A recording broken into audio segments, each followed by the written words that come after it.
Chapitre 8 des procédés de dressage. Pour que l'homme, mu par le bonheur que lui cause son asservissement, se soumette réellement à la femme et non à d'autres hommes, à une espèce animale quelconque ou à un système de son choix, la femme lui a fait subir un dressage qui commence très tôt. C'est fort à propos que l'homme lui est livré lorsqu'elle peut le plus facilement le subjuguer, comme enfant. Et du fait de la sélection naturelle, seules, en fin de compte, se reproduisent les femmes qui sont le plus aptes à ce dressage. L'homme s'habitue donc, dès le début, à avoir une femme autour de lui, à trouver normale sa présence, anormale son absence, ce qui explique jusqu'à un certain point sa dépendance à son égard. Mais cette dépendance ne serait pas grave, et vivre sans femme ne serait alors comparable qu'à un changement de milieu. Quiconque a passé son enfance dans un pays de montagne pour habiter ensuite la plaine continue peut-être à évoquer avec nostalgie les paysages d'autrefois, mais sans éprouver le besoin immédiat d'y revenir. Il y a donc là quelque chose de plus, et de plus important. D'ailleurs, la femme n'aurait pas intérêt à susciter chez l'homme une nostalgie aussi romanesque et d'ordre aussi secondaire que cette sorte de regret du foyer natal, sentiment lointain qui ne ressurgit que dans l'inaction des dimanches et qui n'entraîne aucune conséquence. Ce qui est important pour elle, c'est de former l'homme directement en vue du travail pour qu'il en mette tous les fruits à sa disposition. Elle s'efforce donc en premier lieu de conditionner en lui une série de réflexes qui l'engagent à produire la totalité des biens matériels dont elle a besoin. Elle y parvient en le soumettant dès sa première année à un dressage qui lui impose une échelle de valeur purement féminine. Et elle poursuit ce dressage jusqu'à ce qu'il confonde sa valeur propre avec l'utilité qu'elle en tire, c'est-à-dire lorsqu'il produit quelque chose qui pour elle a de la valeur. Par là même, la femme devient pour l'homme une sorte d'instrument de mesure sur lequel il peut lire à tout instant le degré de valeur ou de non-valeur de chacune de ses activités. Lorsqu'il se livre à une occupation qui, d'après cette échelle, est absolument vaine, par exemple une partie de football, il essaiera de composer cette perte par un surcroît de diligence dans l'un des domaines admis comme positifs. C'est d'ailleurs la raison pour laquelle les femmes tolèrent, jusqu'à un certain point, le football et les autres manifestations sportives. De toutes les méthodes de dressage dont la femme se sert dans l'éducation de l'homme, l'éloge se révèle être la plus précieuse. On peut l'appliquer presque dès le début et elle garde son efficacité totale jusqu'à un âge avancé, ce qui n'est pas le cas du dressage par le sexe, dont la durée pratique est relativement limitée. Son rendement est tel qu'à dose convenable, il peut remplacer complètement la méthode contraire, le blâme. Une fois habitué au compliment, il suffit de ne pas en recevoir pour se sentir blâmé. Le dressage par l'éloge présente entre autres les avantages suivants. Celui qui est loué tombe dans un état de dépendance par rapport au laudateur. Pour que l'éloge vaille quelque chose, il doit provenir d'une instance supérieure. C'est donc reconnaître au laudateur un niveau plus élevé.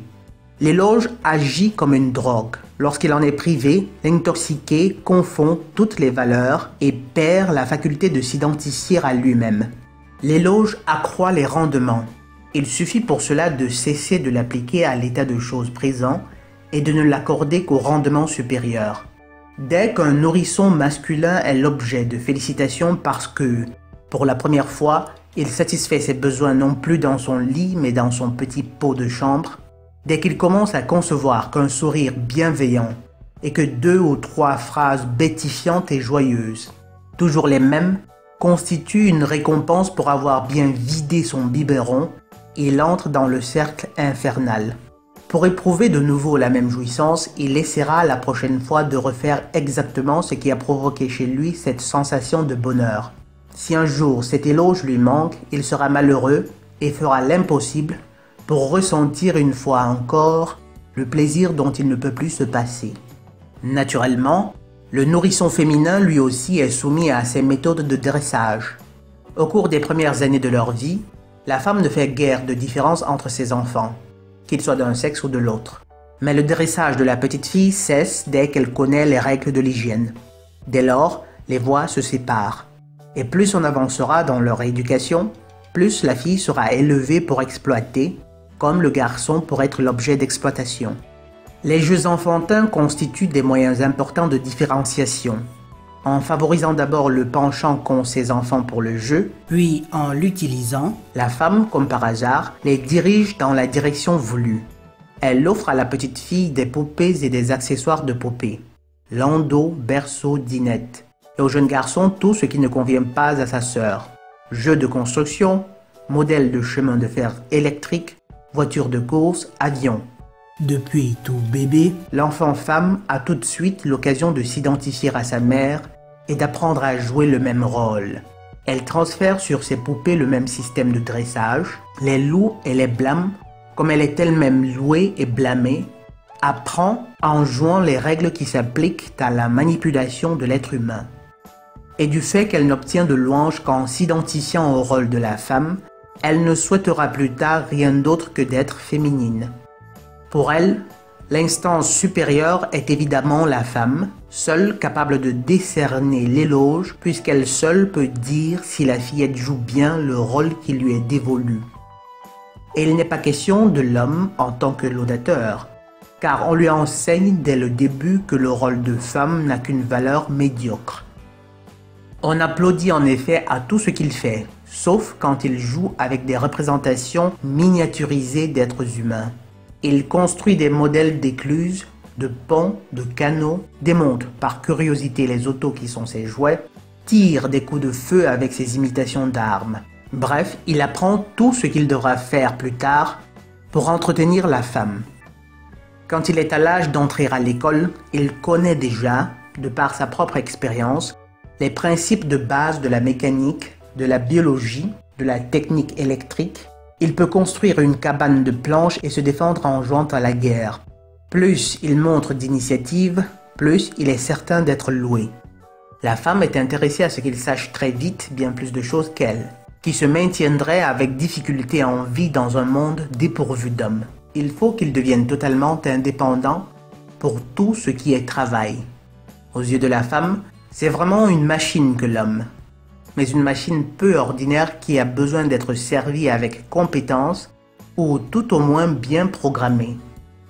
Si une femme savait ce que c'est, elle dirait que l'homme est une sorte de robot doué de conscience, capable de se programmer lui-même, donc de développer son activité et d'adapter son programme à toute situation nouvelle.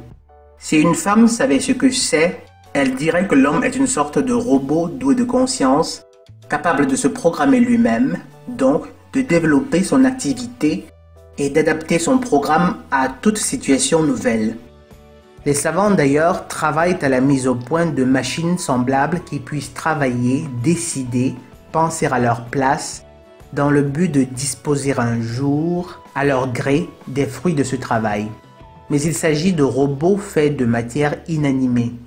Ainsi, avant d'être à même de choisir de façon autonome une manière de vivre quelconque, l'homme, intoxiqué à force d'éloges, se sent seulement à l'aise dans les domaines d'activité qui lui valent l'approbation de la femme.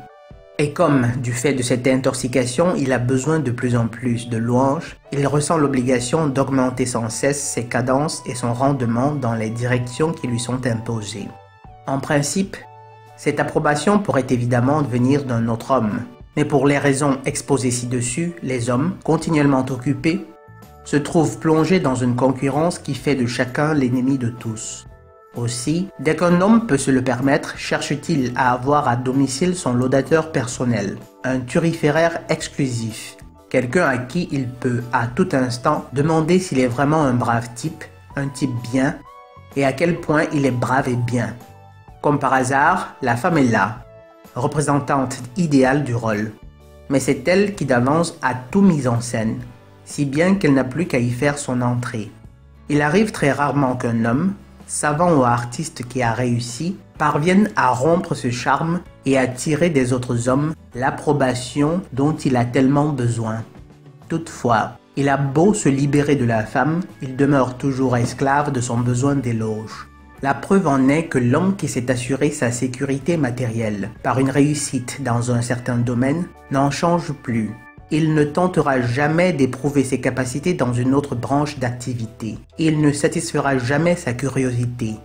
En règle générale, il continue à travailler le terrain qui lui a déjà valu des louanges, que ce soit Mireille dans sa technique de peintre, Strauss avec ses valses, ou Tennessee Williams avec ses drames féminins. Tous reculent devant le risque de devenir leur propre échelle de valeur. Dès lors, on n'a plus qu'un pas à faire pour soupçonner qu'il n'y a rien de positif dans ce qu'on appelle le style personnel d'un artiste. Un auteur comme Beckett, qui depuis 20 ans ne produit que des variantes de son Godot, ne le fait certes pas par plaisir, il est trop intelligent pour cela. Avide d'éloges, il renacle devant le risque comme devant une cure de désintoxication. S'il pouvait seulement se libérer de son comportement conditionné, il ferait depuis longtemps autre chose. Il aurait construit des avions peut-être. La mécanique éprouvée de ces pièces permet de conclure à des capacités d'ordre technique. Il aurait aussi pu cultiver des plantes rares ou au moins écrire une comédie. Une comédie peut-être où une femme, enfoncée jusqu'à la taille dans un tertre de terre, chercherait sa brosse à dents comme dans « Oh les beaux jours ». Peut-être aurait-il même du succès auprès du public. Mais une telle expérience est naturellement trop risquée pour un homme dressé d'après le principe du rendement. Voilà pourquoi Beckett préfère continuer à écrire des drames sur l'absurdité de la vie. Là, il est sûr de recevoir des éloges.